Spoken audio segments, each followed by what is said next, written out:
Peggy 16.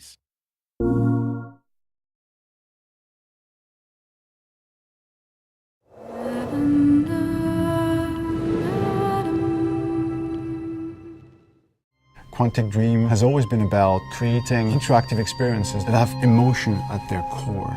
It's about telling the story of characters and giving the player the possibility, through their actions, to change the way the story unfolds. When I write my script, I have an idea of how I want the story to be played. So we try to render David's idea into a game and see with him if it matches what he had in mind. In case it doesn't, we go back to the writing stage and keep working until the result perfectly matches David's vision. What we try to do in Beyond is really an intuitive and immersive experience.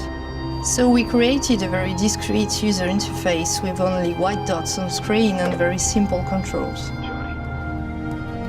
We wanted to revisit the action system and go for something that would be more invisible and more intuitive to the player. We didn't want the interface to be a barrier.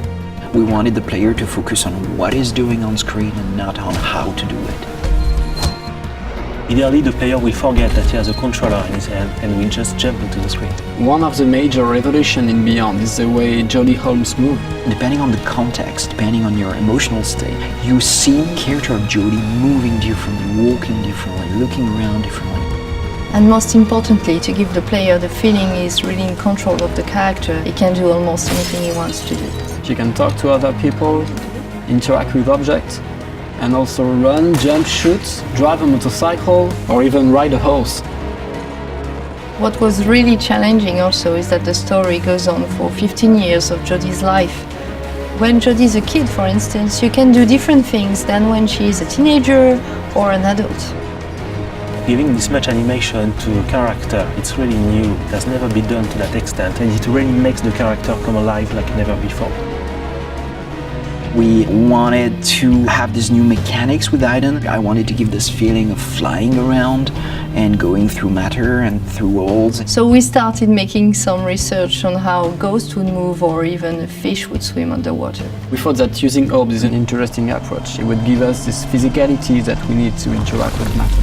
It became really something natural to assign them to the two analog sticks and have to play with them, to focus them, or on the opposite, to split them apart. During the process of this production, we made what we call user tests. You just watch people playing and you see where they succeed, where they fail. If a player don't get it right, it's only our fault. So we work very hard to be able to correct it and give the best experience possible. After each user test, it's meeting after meeting just to find the good solution to every single issue the player may have had. I guess what we're looking for with the gameplay is really to find an interface that will allow you to play live. And we try to get closer and closer of the ideal interface where you don't think anymore, you just do it.